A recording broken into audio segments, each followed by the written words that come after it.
मेरा नाम सतीश सिंह है। मैं पहले तो डॉक्टर जाकिर साहब को धन्यवाद देना चाहूँगा कि जिन्होंने आज बहुत अच्छी तकरीर की। मेरा सवाल यह है, माना जाता है कि वेद ये सबसे पुराने हैं और अक्सर ये कहा जाता है कुरान की जो किताब है ये पहली और आखिरी किताब है, इन दोनों में फर्क क्या है? भाई साहब ने सवाल पूछा है कि वेद बहुत पुरानी किताब है, वेद पहली आए, कुरान बाद में आया, तो वेद और कुरान में फर्क क्या है?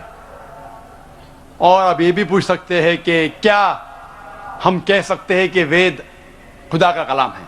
वेद, जैसे कि मैंने कहा मेरी तकरीर में, कि लोग को ये नहीं पता कि वेद कब आया वजूद में, लेकिन अक्सर हिंदू स्कॉलर्स कहते हैं कि ये तकरीबन 4000 साल पुरानी किताब है। कुरान मजीद 1400 साल पुरानी है, तो जाहिर है कि वेद पहले आया है। कुरान मजीद में लिखा है सूरह रौद में सूरह नंबर 13 आयत नंबर 38 में, लिकुल्ली अजलिन किताब, हर दौर में अल्लाह ने एक किताब नाजिल की। नाम से सिर्फ 4 किताबों का जिक्र है, तौरा, जबूर, इंजील और कुरान। तौरा वो वही है, वो किताब है जो अल्लाह ताला ने मूसा अलैहिस्सलाम पे नाजिल की। जबूर वो किताब है, वो वही है जो दाऊद अलैहिस्सलाम पे नाजिल की। इंजील वो किताब, वो वही है जो अल्लाह सुब्हानहू तआला ने ईसा अलैहिस्सलाम पे नाजिल की। और कुरान मजीद अल्लाह सुब्हानहू तआला की आखिरी किताब, आखिरी वही है जो आखिरी पैगंबर मोहम्मद सल्लल्लाहु अलैहि वसल्लम पे नाजिल की। लेकिन नाम से सिर्फ 4 किताबों का जिक्र है कुरान में, लेकिन कुरान में लिखा है कि अल्लाह ताला ने कई किताबें भेजी, सूफ़े इब्राहिम और कई किताबें। तो आपका सवाल है, वेद और कुरान में फर्क क्या है? जितने भी किताबें कुरान मजीद के पहले आए वो सिर्फ अपने लोगों के लिए आए थे, और वो सारा पैगाम जो किताब में लिखा है उस किताब में वो महदूद था सिर्फ एक वक्त के लिए। मिसाल के तौर पे इंजील नाजिल किया अल्लाह ने ईसा अलैहिस्सलाम पर, सिर्फ था बनी इस्राइल के लिए, सारे इंसानियत के लिए नहीं था। लेकिन क्योंकि कुरान मजीद आखिरी किताब है अल्लाह की, वो सिर्फ मुसलमानों या अरबों के लिए नहीं, सारे इंसानियत के लिए है।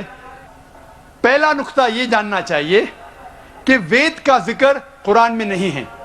लफ्ज से ये कहा गया है कि हर दौर में किताब आई, तो जाहिर है कि हिंदुस्तान में भी शायद कोई किताब आई। कौन सी किताब है हमें नहीं पता। वेद का जिक्र ना कुरान में है ना सही हदीस में। लेकिन इसीलिए मैं ये नहीं कह सकता हूं कि वेद खुदा का कलाम है, 100% नहीं कह सकता हूं, क्योंकि नाम से वेद का जिक्र कुरान में मौजूद नहीं। मैं ये कह सकता हूं कि हो सकता है, मे बी वेद खुदा का कलाम है, हो सकता है, नहीं भी हो सकता, मुझे नहीं पता। लेकिन अगर वेद अल्लाह का कलाम था, अगर मान लो बहस के तौर पे, if we agree for sake of argument, क्या वेद खुदा का कलाम है, तो सिर्फ वो उस वक्त के लिए था और उन लोगों के लिए था, आज के लिए नहीं। आज हमें मानना चाहिए आखिरी कलाम, आखिरी किताब कुरान मजीद में। वेद अगर मान लो खुदा का कलाम था भी, तो सिर्फ उस वक्त के लिए था और उन लोगों के लिए था। और जितने भी किताबें कुरान मजीद के पहले आए उसमें मिलावट हो चुकी है, चाहे वो बाइबल हो, चाहे वो वेद हो। हिंदू धर्म के स्कॉलर्स कहते हैं वेद में बहुत मिलावट है, वेद में कई चीजें हैं जो मैं मान नहीं सकता सही है, कितने अनसाइंटिफिक चीजें हैं, कॉन्ट्रडिक्शंस है। तो मैं डॉक्टर होने के लिहाज से ये नहीं मान सकता हूं, ये गलतियां खुदा के नाम पे नहीं लिख सकता हूं। मैंने मेरे तकरीर में सिर्फ वेद की अच्छी बातें बयान की, जो बातें कुरान से मिलती है। कुरान के और एक नाम है फुरकान। फुरकान मतलब हक और बातिल के दरमियान फर्क करने की किताब। तो जो चीज कुरान से मिलती है हमें कोई एतराज नहीं मानने के लिए क्या ये पोर्शन, ये भाग वेद का खुदा की तरफ से है। लेकिन पूरी किताब, जितने भी किताबें कुरान के पहले आए, दौर के वजह से, साल गुजरने के वजह से उनमें मिलावट आ चुकी है। लेकिन कुरान में अल्लाह ताला फरमाते सूरह हिजर में सूरह नंबर 15 आयत नंबर 9 में, हमने कुरान नाजिल किया और हम قرآن کی حفاظت کریں گے. اسی لیے وید اگر خدا کی کتاب تھی اس وقت کے لیے تھی, ان لوگ کے لیے تھی. آج ہمیں ماننا چاہیے آخری کتاب قرآن مجید, چاہے آپ سعودی میں جی رہے ہیں یا امریکہ میں یا ہندوستان میں یا پاکستان میں, آپ کو ماننا چاہیے آخری کتاب اللہ کی, خدا کی قرآن.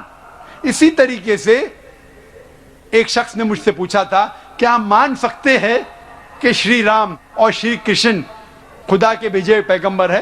قرآن میں آتا ہے سورہ فاتر سورہ نمبر 35 آیت نمبر 24 میں کہ اللہ نے ہر قوم کے پاس ایک پیغمبر بھیجا ہے.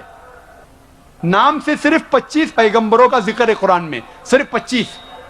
لیکن ہمارے آخری پیغمبر محمد صلی اللہ علیہ وسلم کہتے ہیں کہ اللہ نے اس زمین پہ 1,24,000 پیغمبروں کو بھیجے ہیں.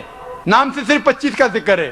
تو اگر کوئی شخص مجھ سے پوچھتا ہے کہ شری کرشن یا شری رام کیا پیغمبر ہو سکتے ہیں خدا کے, تو میں یہ کہہ سکتا ہوں کیونکہ ان کا نام قرآن میں موجود نہیں ہے, ہو بھی سکتے ہیں نہیں بھی ہو سکتے ہیں.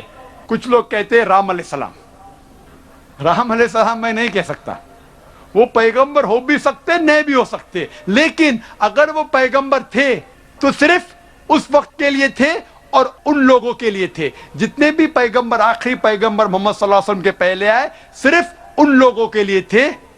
آج ہمیں ماننا چاہیے آخری پیغمبر محمد صلی اللہ علیہ وسلم پہ ساری دنیا کو, ساری انسانیت کو. Hope the answer the question.